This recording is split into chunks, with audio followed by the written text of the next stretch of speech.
Hello everyone, welcome back to Durbanites FPL Game Week 33 review, Game Week 34 preview. So after a big double game week, let's start with the table. After 31 weeks at the top, we have a new leader who being taken over by just 2 points, but it is super close. We have a new leader, a fantastic chase down.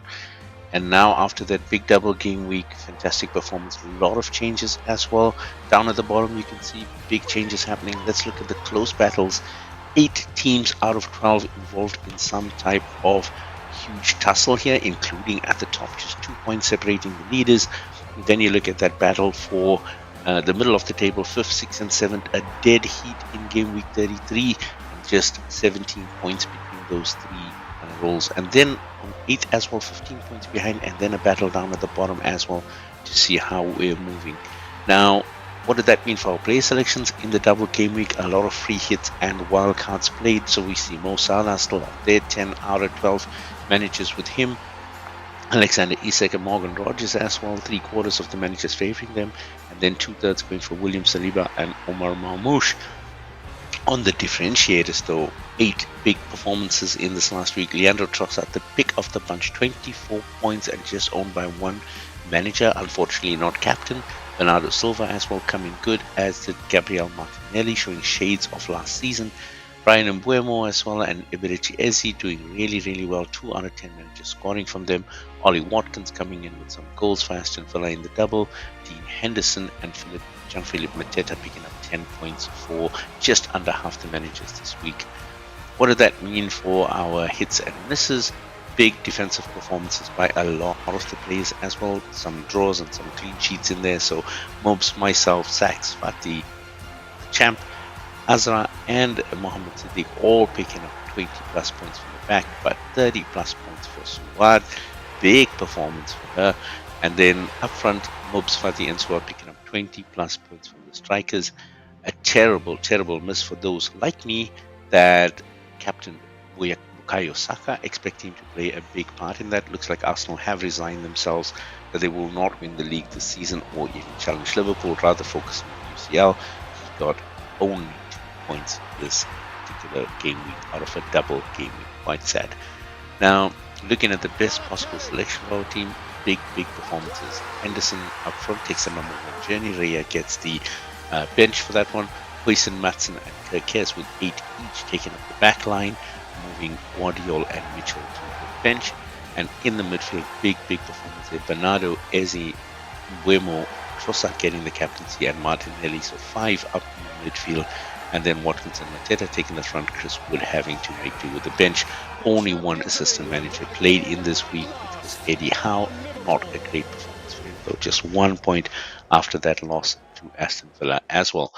This team would have got to 155 with a bench boost 184, total cost of 94.9. Very affordable team as well, and definitely look at Trossard as someone who could fill in for Arsenal on the way to the final run-in for the season. Now, looking at the fixture ratings, this is it, guys. We're into the last 5 weeks of the season. This week, a few teams in the blanks.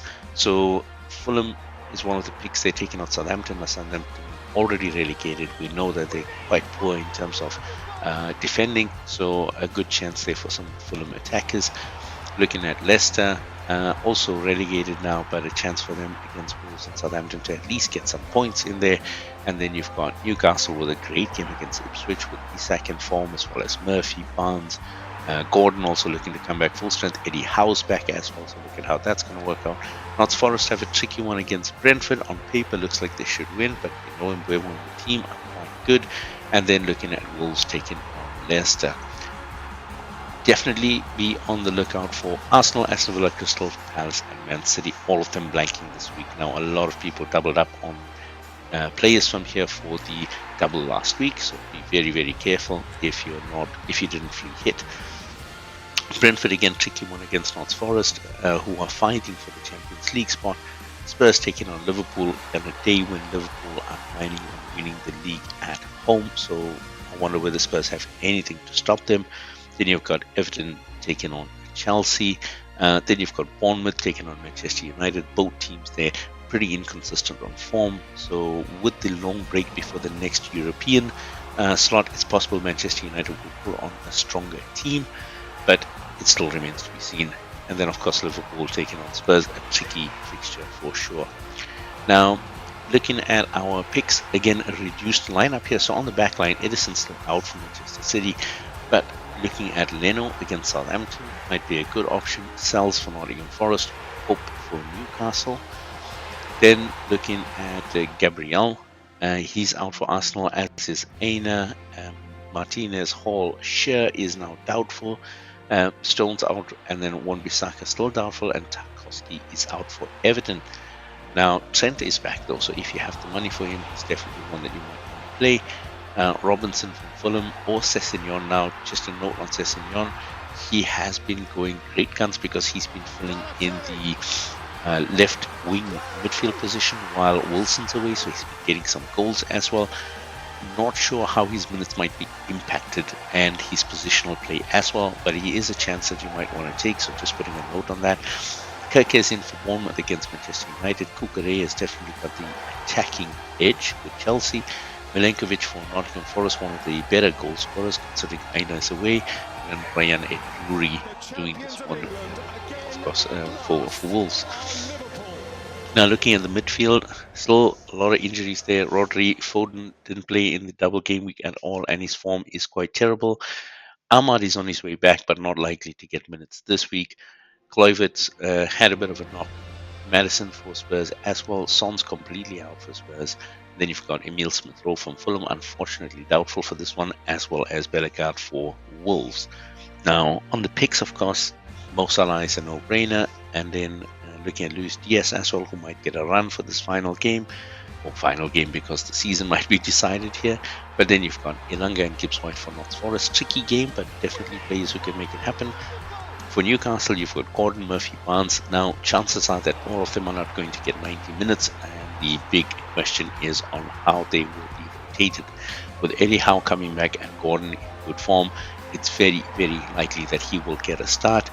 Harvey Barnes has been in fantastic form though, but it is, let's say, a little bit of conventional wisdom here that Barnes is the one that will lose his minutes, considering Jacob Murphy is on an absolute screamer as well. So just again, be careful when putting these players in. This is just a note on that. You've got Brendan Johnson from Spurs. We know it's against Liverpool, but he is a bit of a talismanic player. Enzo from Chelsea, and Palmer for those that still maybe want to give him one more chance. Here's a chance for him to get in with Chelsea here. And now you've got Harry Wilson coming back. Same note as Sessegnon, of course. He's just coming back from injuries. Got a few minutes last week. This week they're playing against Southampton. He needs to get playing time, so it is possible that he'll get a fuller run this week. Now looking at the forwards as well, Havertz and Jesus still out. Haaland is still out and might miss all of this season. Xerxes out, and Manchester United for the season for sure. Looking at the picks though, Isak is a great one to put in against Ipswich. Gonna be a tricky fixture, but chances are he could do well. Cunha for Wolves, Raul Jimenez will play for them because Rodrigo Muniz has been ruled out, so almost guaranteed that he will start. Then you've got Jamie Vardy for Leicester. Now Jamie Vardy will leave Leicester after 13 years, but probably wants to go out with a bang. They have 2 good games against Wolves and Southampton. Chances are he'll want to try and finish that with a flyer. And then Chris Wood from Notts Forest. Again, not an easy fixture, but he is a consistent scorer, even last week. So that's the choices. Now, looking at the assistant managers, again, reduced fixtures as well. So starting from the top, the Silva's the big four, the Fulham versus Southampton fixture, no table bonus there as well. Same with slot for Liverpool. I mean, they're going for the win, so they're probably going to be pretty aggressive. They can afford to be. If they don't win it this week, they still have another 4 weeks to pick up just a single point, so it's more likely that it's going to happen. Then you've got Eddie Howe from Newcastle, also no table bonus for him this week. And then Vitor Pereira for Wolves, not a table bonus, but again, a chance for him to get some points there with a win. Now, looking at chip strategies, we're into the last 5 weeks, so not many chips left to play. Game 34, again, if you have the transfers not to need a chip, then that's okay for you. But if you're playing, let's say if you have enough players, you want to play a bench boost this week, but mostly you can see the strategy is use the free hit. It's probably the last big blank game week in the season. There's probably another blank coming up in game week 36, 37, and a double coming up in one of those 2 weeks based on the fixtures that will go through for Europe as well as the FA Cup. So just keep an eye on that. But these will probably be lesser game weeks in terms of just one team doubling up, etc. So if you want to use it then, or use your transfers.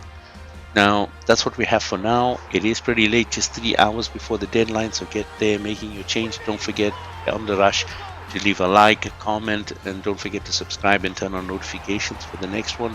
Good luck to everyone. Let's see how the table shapes out at the end of this week. So long for now.